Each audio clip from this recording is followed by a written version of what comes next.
Welcome to Have Brain Scanner Will Travel, an opportunity pitch by Adeel Farooq. Our scanner is a portable scanner that fits within a baseball cap. This scanner sends a clear MRI image via Bluetooth to your computer. We foresee this scanner being used in education research and professional development. The market for education research and professional development is a multi-million-dollar industry. The exact amount spent on professional development is hard to calculate, but here are some totals. $1 billion was used by the federal government in the United States alone last year. $100 million was spent by the New York City School Board, the largest school board district in the U.S., on external consultants. The largest individual school spent up to $100,000 on professional development. As you can see, the total number is well into the billions. If we view Have Brain Scanner Will Travel as a PD consultant, the top consultant in New York City earned $14 million between 2010 and 2011.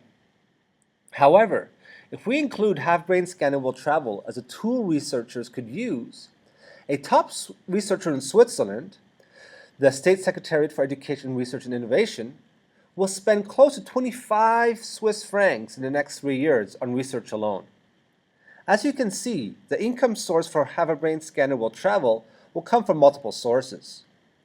It will come from PD consultant, a research tool, and through the purchase of individual income sources such as individual schools, individual universities, teachers' colleges, researchers, and governments. At this time, the business model is centered around the following target markets: individual schools, individual teachers, educational researchers, faculty of education institutions, school boards, and governments. With such a wide range of market opportunities, we will focus on some of the major companies to get our cash flow positive and to therefore allow us to increase our exposure overseas. The two initial markets will be educational researchers and faculty of education institutions. These two markets, although potentially not as lucrative as other ones, will give scientific and practical validity for the new scanner.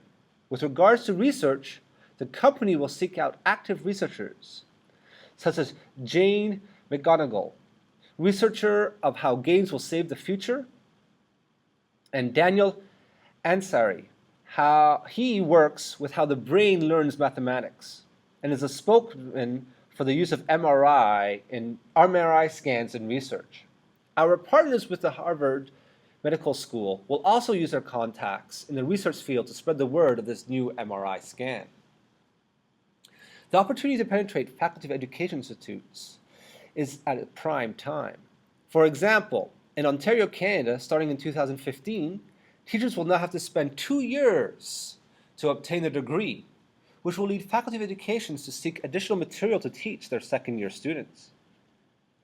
Have Brain Scanner Will Travel can be used by faculty of education in various ways. The scanner can be used to augment the learning theory course. Students can use the scanner to run their own research, or students can use the scanner in a practicum to help hone their skills. Once the scanner is established in Ontario, the other 36 faculties outside of Ontario will become prime candidates for the scanner. The two other major markets are school boards and governments, which we feel will come into play once the technology is proven to improve teaching methods, and therefore students' testing scores. Once school boards start to see the benefits of the scanner, there will be a trickle-down effect to individual schools. At this point, either a large-scale force or trainers will have to be established by our company, or we have to be able to invite the buyers to our state-of-the-art training center.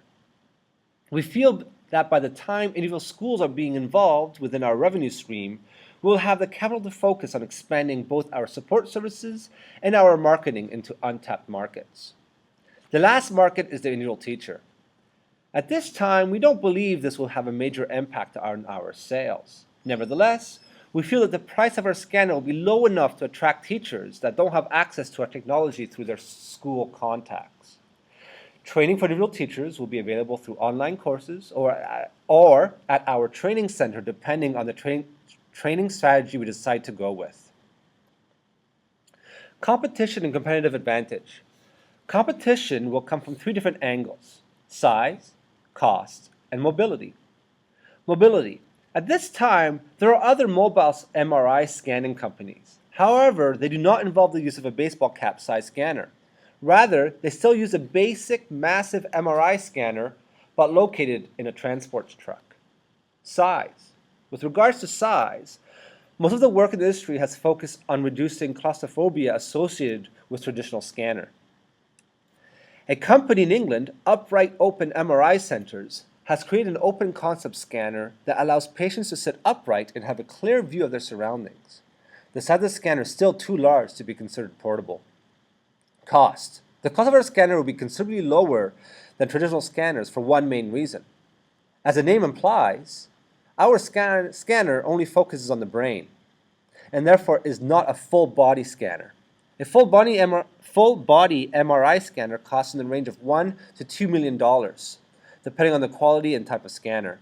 In the long term, it is our hope that our scanner will range from $100 to $500 per unit. However, at this time, there is one major company that can potentially compete with our scanner. Emotive Life Sciences has created a wireless headset that can scan electronical activity along the scalp, or better known as EEG.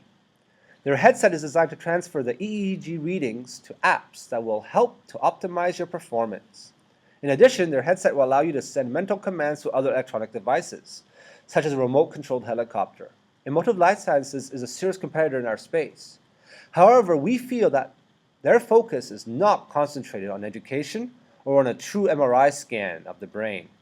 Our scanner has a competitive advantage over Emotive Life Sciences as it provides an MRI scan versus an EEG. An EEG analyzes brain wave functions, whereas an MRI provides a picture of the brain, and therefore gives a clear picture of what areas of the brain are being affected. Management team. Half Brain Scanner Will Travel was created shortly after Gary Strangeman created the first prototype in June 2012. The management team is divided into 2 divisions. The research development team is led by Gary Strangeman, who is director of Neural Systems Group, Massachusetts General Hospital, Harvard Medical School, and is heavily involved in research involving neuroscience and cognitive science. The education team is led by Adeel Farooq, a recent graduate from the famous MET program at UBC. He has conducted extensive research on the benefits of using neuroscience in education. Investment needs. Have Brain Scanner Will Travel is creating a new sector of educational professional development. The existing funding for professional development is well into the multi-billion dollars and is constantly searching for the latest trend. Our scanner provides a relatively cheap option for education to improve its current teaching standards. An initial investment in the startup company could potentially result in massive returns. Ideally, we are seeking investors that could add value and experience in the following areas: education research, neurology, education training, and international marketing. That is the end of my presentation. Now we'll be going on to my self-reflection. Honestly, I got this idea from MET 512 when we were introduced to neurology in one of our units. I thought to myself, here is a foolproof system that will actually tell us what is going on in a student's brain and whether a theory is actually working or not. However, this is a very competitive sector with some very major players that would have to be overcome by this scanner, or at least maybe bought out by these guys. Also, it's a brand new technology, and there's a challenge in itself when you're trying to convince people what it actually does and that it has its own benefits. The last part I want to mention was when I was working on this and I came across the EEG scanner, I thought to myself, wow, they've pretty much already done what I was looking at. Until I looked further into it and realized it was an EEG scanner and not an MRI scanner, where I think has some benefits. I hope you enjoyed my presentation and looking forward to seeing everybody else's.